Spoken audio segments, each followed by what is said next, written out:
जय Hind students, welcome to Anjana's class. Students, आज हम पढ़ेंगे क्लास 9th की ब्रिज कोर्स इंग्लिश की स्टूडेंट वर्कबुक से यूनिट नंबर 4। स्टूडेंट, जब हम यूनिट नंबर 4 को पढ़ेंगे तो इसके बारे में एक ब्रीफ आइडिया मैं आपको दे देती हूँ। इस लेसन में हम सीखेंगे कि लिसनिंग क्या होती है। जैसे भी कोई शब्द बोला जाता है, हम उसको किस तरह से सुनते हैं और उसको फिर कॉपी पे नोट करते हैं। इसके साथ जब हम अच्छे से सुनते हैं, ध्यान से सुनते हैं, तो हम उसको सही तरीके से लिखना भी सीखते हैं। स्टूडेंट, इसके बाद हम रीडिंग को देखेंगे कि हम एक पैसेज को पढ़कर उसके बारे में अपनी समझ को कैसे विकसित करते हैं, हमारी अंडरस्टैंडिंग कैसे बनती है, और इस अंडरस्टैंडिंग को चेक करने के लिए हम कुछ क्वेश्चंस करेंगे और क्वेश्चन के आंसर देंगे। क्वेश्चंस सबसे पहले हम ओरल पूछेंगे आपसे, आप मौखिक रूप से जवाब देंगे और उसके बाद हम उसको कॉपी में लिखेंगे। स्टूडेंट, वर्कबुक में खाली जगह दी हुई होती है, उसमें आप क्वेश्चन आंसर लिखेंगे। इसके बाद कुछ बेसिक क्वेश्चंस होते हैं जो हम एक दूसरे से पूछते हैं, उनके जवाब, उनके आंसर कैसे दिए जाते हैं, ये भी हम सीखेंगे। तो स्टूडेंट्स, अब हम शुरू करते हैं student workbook bridge course class 9 की unit number 4। The lesson is about self. अपने बारे में ये लेसन है, तो पढ़ते हैं इसको और सीखते हैं रीडिंग को, अच्छे से पढ़ना और उसको समझकर फिर अपनी कॉपी में लिखना और फिर क्वेश्चंस करना और क्वेश्चन के जवाब मौखिक रूप से देना और रिटन अपनी कॉपी में उनके जवाब लिखकर भी देना। तो ये सब चीज़ें हम आज के सेशन में सीखेंगे। तो चलिए हम सीखते हैं यूनिट नंबर 4 में सेल्फ के बारे में, अपने बारे में। स्टूडेंट्स, आप अपने सामने स्टूडेंट वर्कबुक को रख लीजिए और उसका पेज नंबर 38 खोलिए, पेज नंबर 38 खोलिए, यूनिट नंबर 4, और ये लेसन है सेल्फ। इसमें सबसे पहला पार्ट है, पहली एक्टिविटी है डिक्टेशन, यानी जो मौखिक बोलना और उसको आपको समझ कर लिखना है। इसके लिए ज़रूरी है कि आप अपने कानों को बिल्कुल खुला रखें और ध्यान दें कि आपसे क्या कहा जा रहा है, आप उसको सही तरीके से सुनने की कोशिश करें। एक पेंसिल लीजिए और अपनी बुक में खाली स्थान में भरना शुरू कीजिए। मैं आपको डिक्टेट करती हूँ, आप अपना ध्यान बुक में ही रखेंगे और जैसा मैं बोलती हूँ उसको आप कॉपी में लिखते हुए चलेंगे। So the first letter is certain, certain. Shelf, shelf. Chess, chess. Uniform, uniform. Giant, giant. Pigeon, pigeon. Right, right. Honest, honest. Match, match. Are, are. Students, इसको मैं एक बार और दोहराती हूँ और आप उसको सुनकर लिखिए। पहला है certain, certain. Shelf, shelf. Chess, uniform, uniform. Giant, giant. Pigeon, pigeon. Right, right. Honest, honest. Match, match. Are, are. Student, आप अपनी बुक में जो ब्लैंक स्पेस है वहाँ पर पेंसिल से भर लीजिए और इसके बाद आप फिर स्क्रीन पर देखिए कि आपने क्या शब्द बोले गए थे और आपने उनको किस प्रकार सुनकर उनकी स्पेलिंग को बुक में खाली स्थान पर लिखा है। स्टूडेंट, आप अपनी वर्कबुक में यूनिट नंबर 4 को खोलिए और पेज नंबर 38 निकालिए। उसमें है एक्टिविटी नंबर 2। इसमें हमें पैसेज को पढ़ना है, पैसेज को ध्यान से पढ़ना है। And the passage is like this: Ratan lives in Korea near Bhopal. He is in class 9th. He has a younger sister and her name is Reema. She is in class 6th. Ratan's father and mother are farmers. They grow wheat. Student, इस passage को हम एक बार और पढ़ते हैं। जब भी कोई पैसेज हमको दिया जाता है तो हम एक बार उसकी हम रीडिंग लगा लेते हैं, और कुछ वर्ड्स हमको अगर समझ में नहीं आते हैं तो उसके लिए हमें उस पैसेज को दोबारा से पढ़ना चाहिए, और पूरी लाइन को पढ़ने के बाद हो सकता है उसके किसी एक शब्द का अर्थ हमको समझ में आ जाए, जिससे कि हम उस पूरे सेंटेंस को समझ सकें। तो बच्चों, एक बार और हम इस पैसेज को पढ़ते हैं। Ratan lives in Korea near Bhopal. He is in class 9th. He has a younger sister. Younger मतलब छोटी. And her name is Reema. She is in class 6th. Ratan's father and mother are farmers. Farmers means किसान. They grow wheat. Wheat मतलब गेहूँ। तो student, इस तरह से आपने इस पैसेज को पढ़ा। अब हम इसमें दूसरा इसका इंस्ट्रक्शन पढ़ते हैं, फिल इन द ब्लैंक्स, यानी अब हमको खाली स्थान में उपयुक्त शब्द को भरना है। जो सूटेबल वर्ड आना चाहिए उसको हमें भरना है। तो इसमें फर्स्ट है Ratan lives in Khalistan near Bhopal.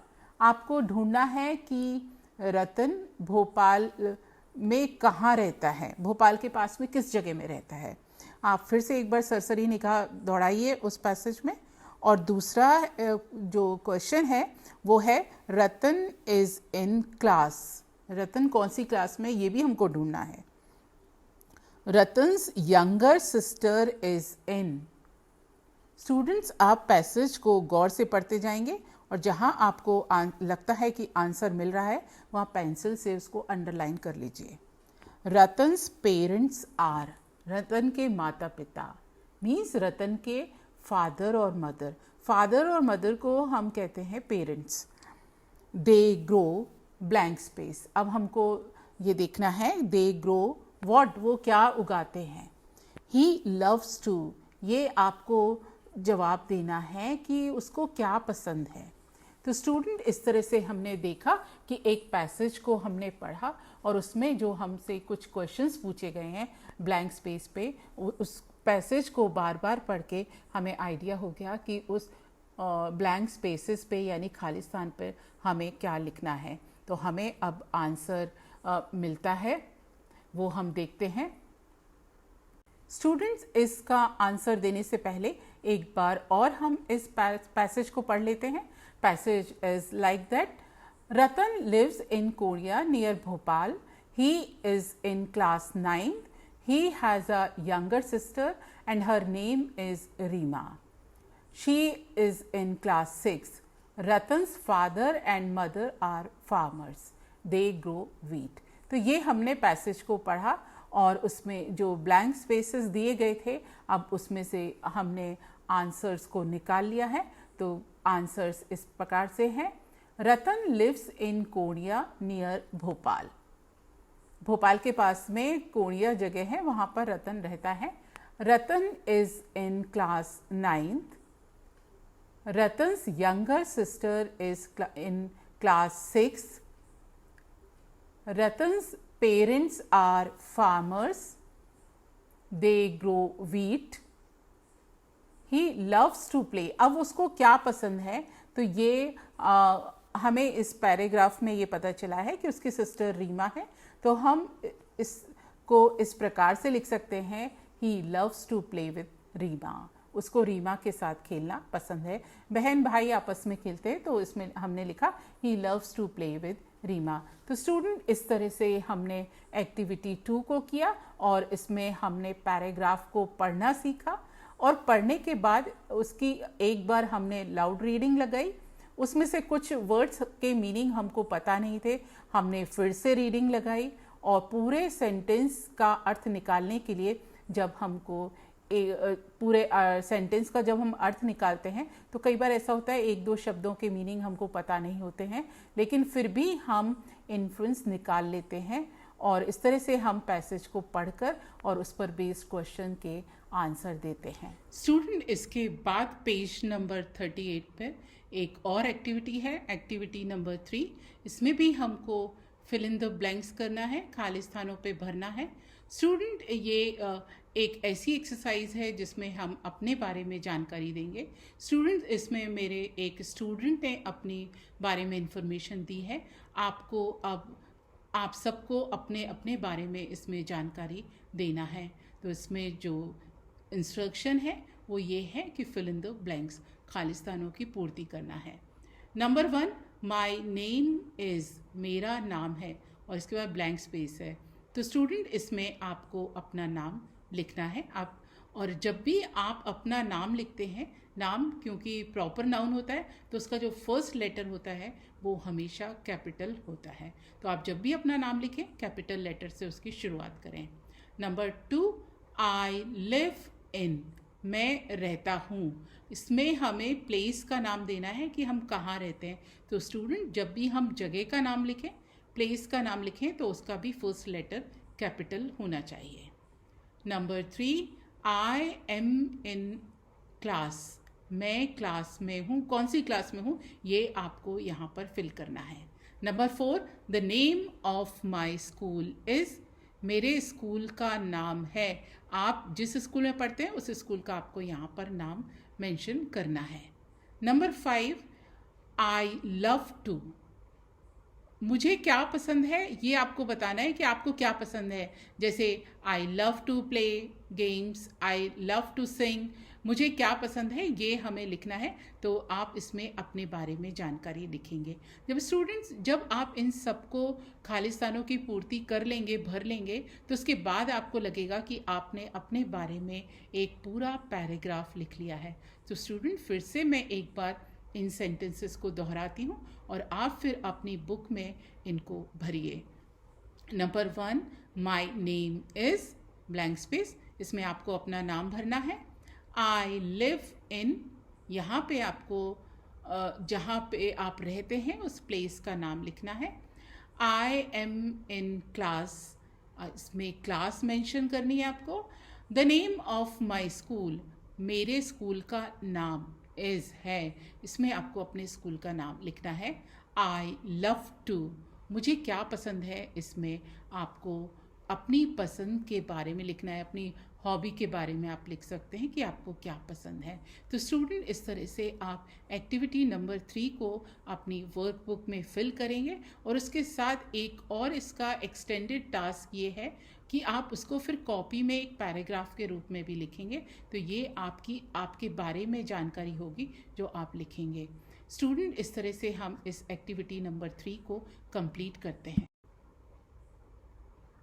Students, इसके बाद जो हमने एक्टिविटी की थी, खाली स्थान हमको भरने थे, उसमें हम देखते हैं कि हमारे स्टूडेंट्स ने इसके बारे में क्या जानकारी दी है। तो मेरे एक स्टूडेंट ने इसको फिल किया है, वो बताता है, वो स्टूडेंट लिखता है, माई नेम इज़ अंकित, मेरा नाम अंकित है। देखिए, उसने अपना नाम कैपिटल लेटर से शुरू किया है, ए है, कैपिटल लेटर है।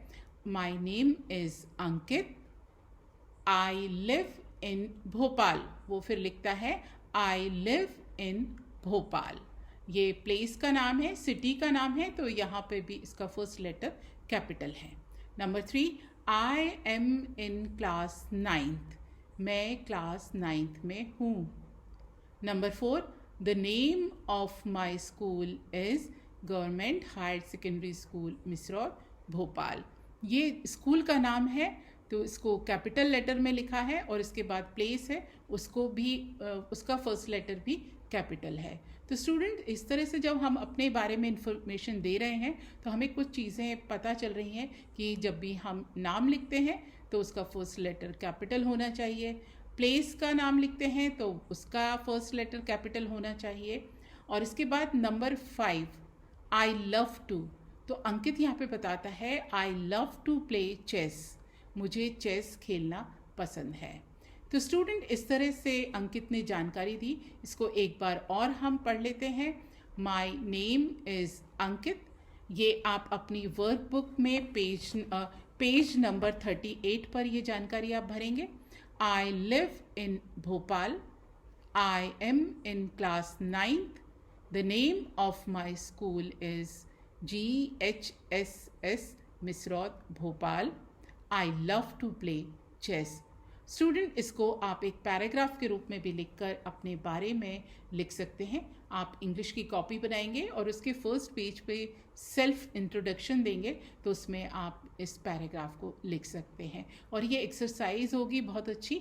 आप जब स्कूल आएंगे तो सब दोस्त मिलकर इस तरह से आंसर लिखेंगे। स्टूडेंट, इसके बाद है एक्टिविटी नंबर 4 जो कि पेज नंबर 39 पर है। आप स्टूडेंट वर्कबुक को खोल लीजिए, पेज नंबर 39 निकाल लीजिए और इसमें एक्टिविटी नंबर 4 को देखिए।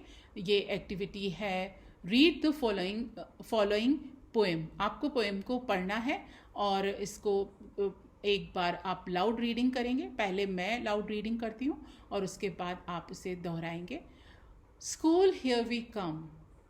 We will sing and we will dance. We will draw and we will paint. We will read and we will write. We will think and build a whole new world. School, here we come. Students, pandemic की वजह से हम 1-1.5 साल से स्कूलों से दूर हैं।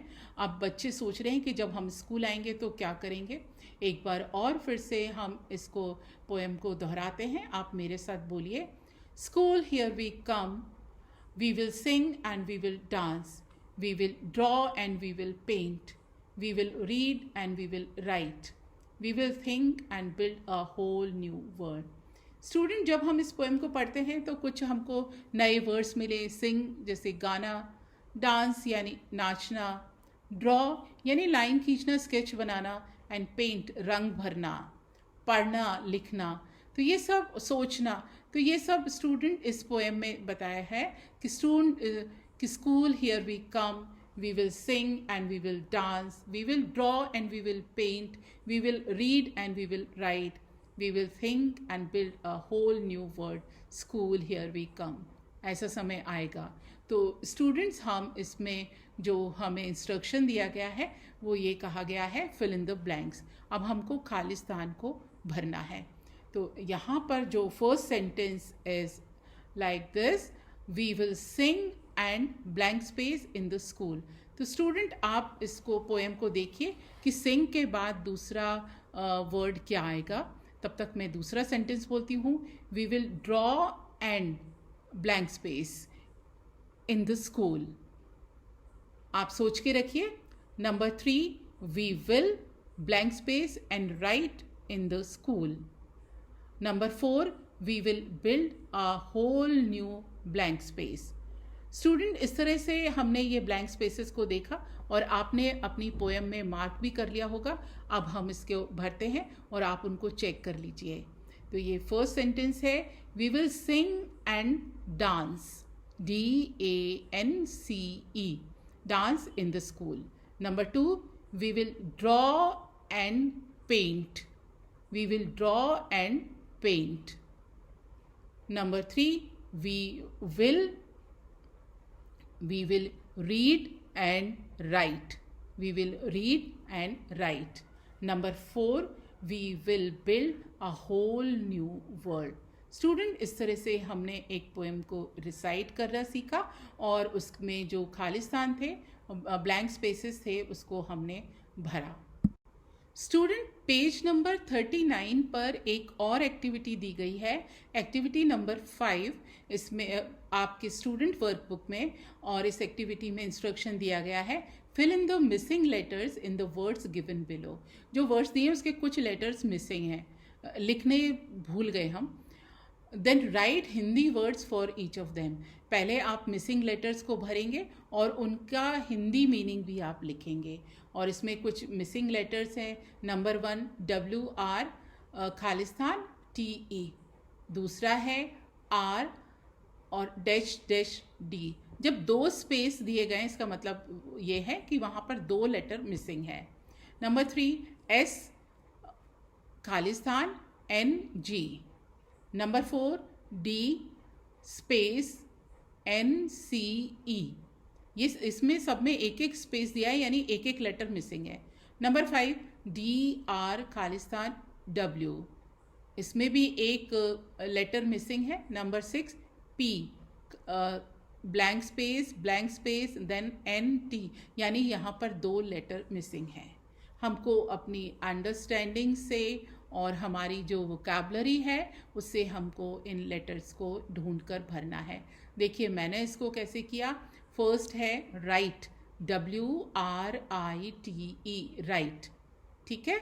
नंबर 2 है, और राइट का मतलब होता है लिखना। नंबर 2 READ, रीड यानी पढ़ना। नंबर 3 SANG, सैंग यानी गाया। आप सॉन्ग भी लिख सकते थे, SONG, सॉन्ग मतलब गाना, और मैंने लिखा सैंग, SANG, सिंग की सेकेंड फॉर्म सैंग। और इसको सिंग भी लिख सकते थे आप, SING, सिंग यानी गाना, सैंग यानी गाया, सॉन्ग यानी गाना। यानी एक लेटर को हम चेंज करके कई वर्ड्स बना रहे हैं। नंबर 5 DRAW, ड्रॉ यानी किसी को खींचना, कोई डायग्राम बनाना, ड्रॉ करना, पिक्चर ड्रॉ करना, इसके लिए DRAW यानी खींचना। इसके बाद मैंने नया वर्ड बनाया POINT, पॉइंट यानी बिंदु।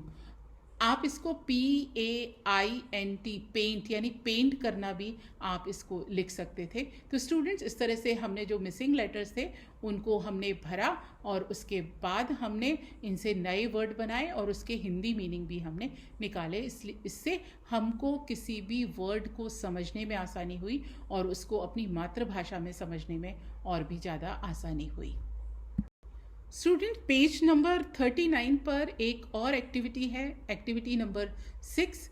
इसमें है answer the following questions orally. Orally मतलब आपको मौखिक रूप से आंसर देना है। मौखिक आप एक दूसरे से पूछ सकते हैं, घर में आपकी सिस्टर या ब्रदर है उनसे भी आप क्वेश्चन करके आंसर पूछ सकते हैं, प्रैक्टिस कर सकते हैं। तो पहला क्वेश्चन है, do you go to school every day?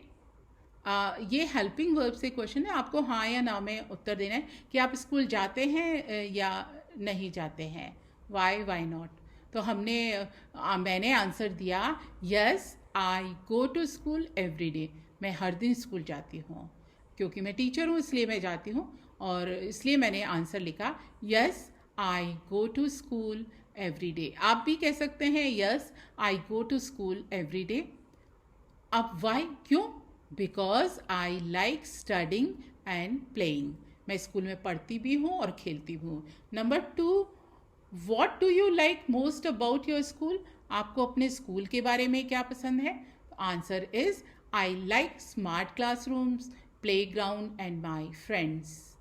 Question number 3, do you have friends in the school? सब बच्चों के फ्रेंड्स होते हैं स्कूल में, तो मेरा आंसर है yes I have friends in the school. Number 4, what games do you play with your friends in the school? School में आप अपने दोस्तों के साथ क्या खेलते हैं? तो मैंने जवाब लिखा I play volleyball, kho kho and chess. ये कुछ गेम्स हैं जो स्कूल में स्टूडेंट्स खेलते हैं, तो एक बच्चे के रूप में मैंने आंसर दिया I play volleyball, kho kho and chess. Student, इस तरह से हमने आज ये लेसन पढ़ा और इसका फर्स्ट पार्ट किया। अब आगे जब हम मिलेंगे तब इसका हम सेकेंड पार्ट सीखेंगे। Students, I hope that you like this lesson very much, and आपकी इसके बारे में अंडरस्टैंडिंग भी अच्छी हुई होगी। आपने जो आज इस लेसन को सीखा उसका उपयोग आप करेंगे, अपनी समझ को इस लेसन के बारे में बनाएंगे और कॉपी में पेंसिल से इसको लिखेंगे, बुक में इसको पेंसिल से लिखेंगे। Thank you very much.